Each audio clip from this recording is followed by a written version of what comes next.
Hi there, brothers. So, lesson number three, guitar lesson number three, I'd like to pick up from lesson number two. But this time I'd like to discuss more in depth this issue of practicing correctly and inputting um, the movements correctly into your neuromuscular system. Now, what our body, when you're learning to play guitar, your fingers are not actually learning. The fingers are only the vessel, the muscle that the brain uses to get those movements out. The real learning takes place in your mind. Um, when you're learning, your body is, when you're practicing, your body is creating new, what doctors call neuromuscular pathways.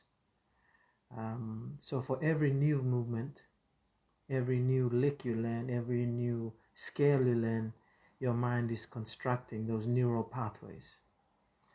Those neural pathways can be constructed correctly or incorrectly, depending on how you, as the musician, as the guitarist, inputs or practices that new movement or movements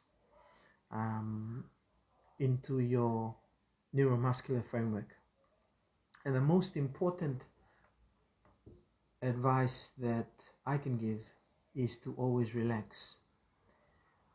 People say relax when you practice, but you really have to be specific about being relaxed.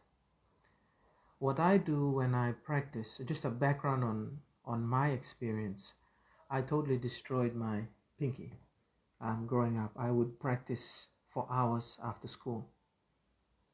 I would spend literally every waking moment with the guitar.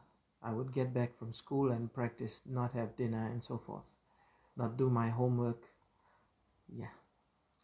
And my parents were quite crook about it, especially my dad.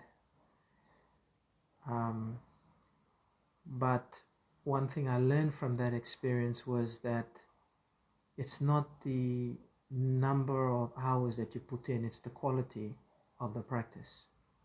Now, being relaxed means your entire body being relaxed.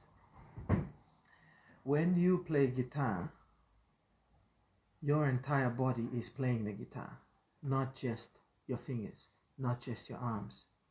If you're playing and you have tension down in your feet, if you're not relaxed down there, you've got some tension there, in your calves, in your thighs, in your buttocks, in your back, in your shoulders, in your forearms, in your arms. All tension limits movement in your fingers. We have this curious quirk of the human body called sympathetic tension, where the body tries to balance tension between different parts of it. So if your arm or your fingers are tense, then your shoulder tries to kind of compensate for that tension.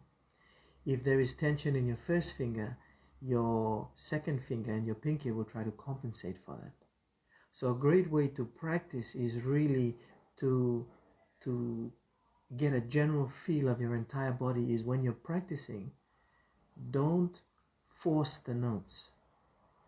If you're making a mistake, let your fingers make that mistake.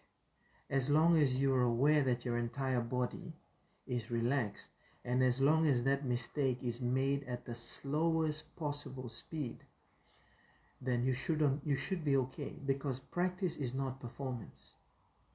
And that's a difficult concept to kind of wrap your head around, but it works. Trust me, it works. It helped me to rehabilitate my pinky. When I practice with my pinky, usually I don't hit the notes when I'm practicing. I just let it kind of just touch the string, and if it makes the note or not, the sound or not, I couldn't really care. Because my goal is not to get that note.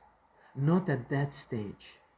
When you're inputting stuff and you've got all these bad habits from years of practice, your goal should not be trying to hit those notes when you're practicing that lick or that scale or the chord or the riff or whatever it is.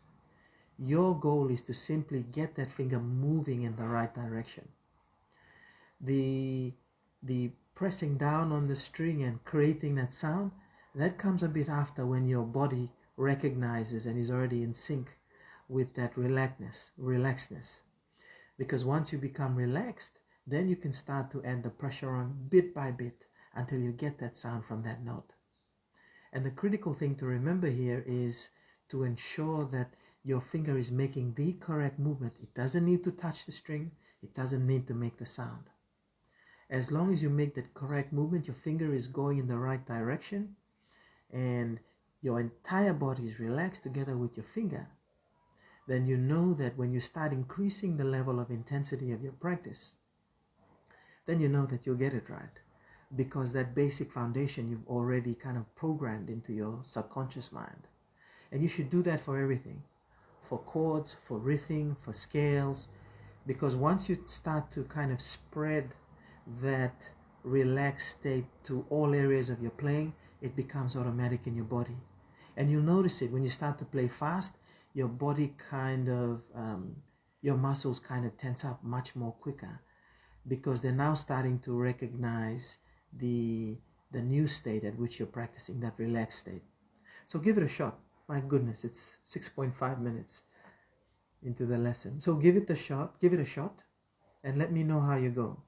Remember, practice is different from performance, and there are different levels of practice. If you've had enormous amounts of problem with your tension and getting the right notes and accuracy, getting accurate on the guitar, then your level of practice should really be just what I call relaxed state practice. Just practicing, ensuring that your whole body is relaxed and not focusing too much on if the notes come out correctly or not. That is important, and that will be addressed as you move up the level of your practice. So anyway, I hope that helps. Take it from me. It's taken me years to build up to where I've come from, and not because I did it correctly, but because I practiced the wrong way for years. So good luck with that. I hope you learn from it, and I'll update you more on the next stage of practice later on. Bye.